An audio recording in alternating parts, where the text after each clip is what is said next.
ఈ రోజే డౌన్లోడ్ చేయండి. మీ ఫేవరెట్ షోస్ చూడండి. సరే అమ్మా, ముందు అమ్మాయిని తీసుకెళ్ళి రెడీ చేయండి. ముహూర్తానికి టైం అయిపోతుంది. ఇంకోసారి మా అక్క గురించి మీ ఇష్టం వచ్చినట్టు మాట్లాడారంటే మర్యాదగా ఉండదు. ఇప్పటి వరకు ఏం మాట్లాడలేదంటే మా సార్ మొహం చూసి, మా బావగారి మొహం చూసి. విజయ, వాళ్ళు నిడిచిపెట్టు.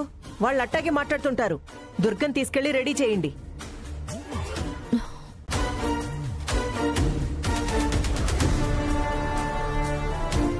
దుర్గా, రామ్మా.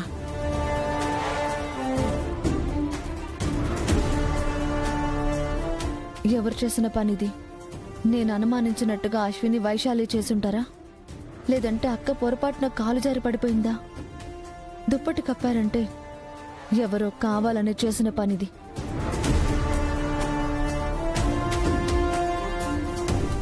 అక్క, నీకేం కాలేదు కదా? దెబ్బలేమైనా తగిలాయా? నాకేం కాలేదు, నేను బానే ఉన్నాను. ఏంటి ఇలా అయింది? కాసేపు మేమందరూ ఎంత కంగారు పడిపోయామో తెలుసా? నువ్వు కనిపించలేదని మేమంతా బాధపడుతుంటే అది అడ్డు పెట్టుకుని ఆ వైశాలి అశ్విని నీ మీద లేనిపోని నిందలు వేసి నిన్నింట్లో నుంచి బయటకు పంపించేయాలని చూసారక్క. వాళ్ళెన్ని ప్రయత్నాలు చేసినా నన్నేం చేయలేరు. వాళ్ళ గురించి నువ్వేం భయపడకు. దేవుడి దయ వల్ల నీకేం కాలేదే, మాకదే చాలు. సరే అక్క, ముహూర్తానికి టైం అయ్యే వరకు నువ్వు కాసేపు రెస్ట్ తీసుకో. ఈ లోపు మేము వెళ్ళి స్వీట్స్ పనులు పెట్టి రూమ్ డెకరేట్ చేస్తాం. పద.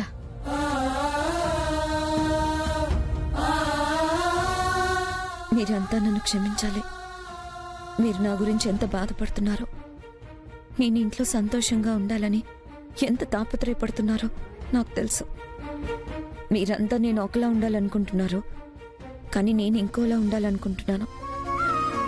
నేను ఇలా ఉండడం నాకు కూడా నచ్చడం లేదు. కానీ నేను అనుకున్నది సాధించాలంటే నాకెంతకు మించి మార్గం లేదు.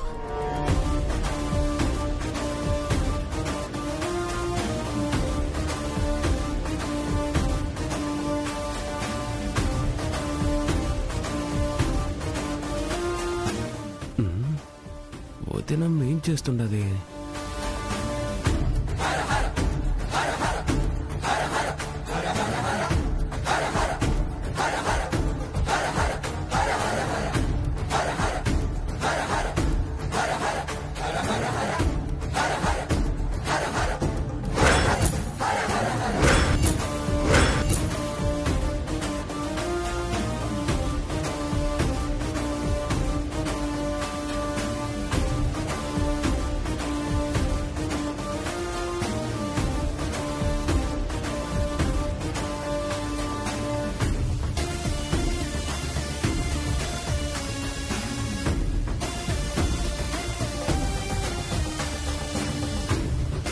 ఈ శోభనం ఇష్టం లేదని ఎవరికీ చెప్పలేను.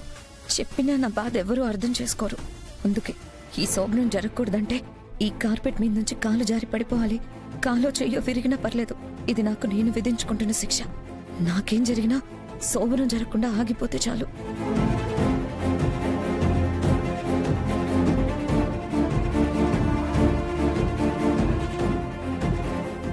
వదినమ్మకి ఇదంతా ఇష్టం లేనట్టుంటది. గతం మర్చిపోలేక తను గాయపరుచుకొనైనా ఈ శాంతి ముహూర్తం ఆపాలని చూస్తూ ఉండదు.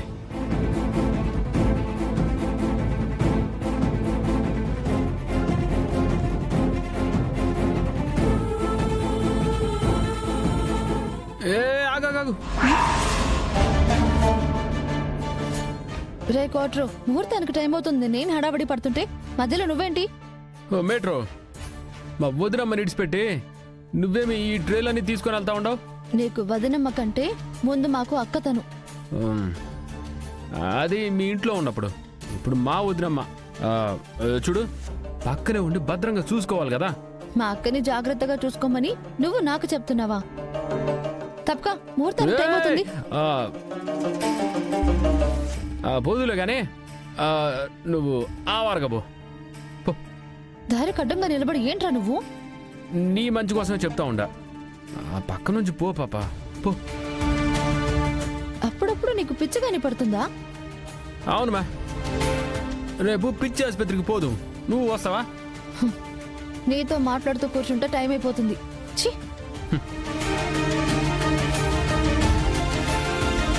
పదవే, వెళ్ళి వదినకి ఈ విషయం చెప్పి దాని ఇంట్లో నుంచి తరిమి కొడదాం. ఇప్పుడు మనం వెళ్ళి చెప్తాం. పెద్దమ్మ ఎందుకు ఇలా చేసావని అడుగుతుంది. ఆ దుర్గ ఏదో ఒక రీజన్ చెప్తుంది. అవునా అని దగ్గరుండి తనని బావగదిలోకి పంపిస్తుంది. What is the use? మరేం చేద్దామే? ఏం చెయ్యొద్దు. మనకి శ్రమ లేకుండా దాని శోభనం ఆపడానికి అదే ప్లాన్ చేసుకుంది కదా. కార్పెట్ మీద కాలేసి మెట్ల మీద నుంచి జారి పడుతుంది. అదృష్టం బాగుంటే హాస్పిటల్లో చేరుతుంది, శోభనం ఆగిపోతుంది. అదే నా అదృష్టం బాగుంటే మెట్ల మీద నుంచి పడి తల పగిలి పైకి పోయిందనుకో, బావకి భారీగా నా ప్లేస్ కన్ఫర్మ్ అవుతుంది. నిజమేనే, నేను అంత దూరం ఆలోచించలేదు.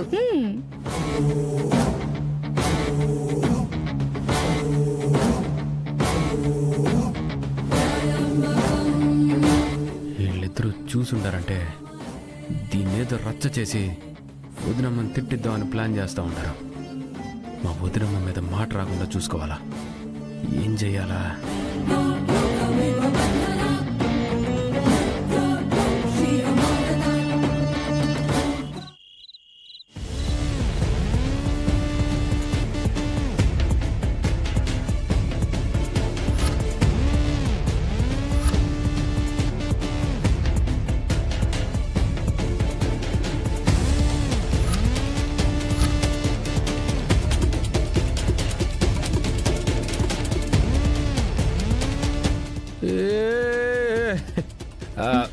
ఆగండి, నేను వెళ్తా.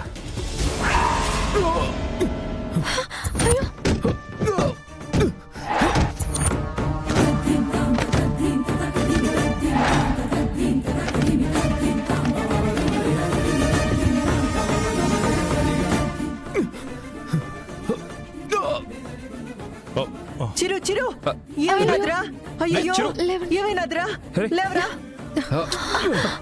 చిరు, లేవరా, మెల్లగా రా, కూర్చో.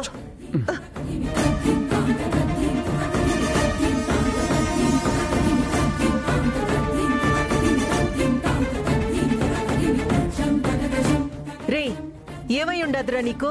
బుద్ధుండదా లేదా? ఏమట్ట పడిపోయినావో? ఇప్పుడు దీని బండారం బయట పెట్టి దీన్ని బయట గెంటించేస్తాను చూడు. అసలు పడాల్సింది తను కాదు, అదిగో ఆవిడగారు పడాలి.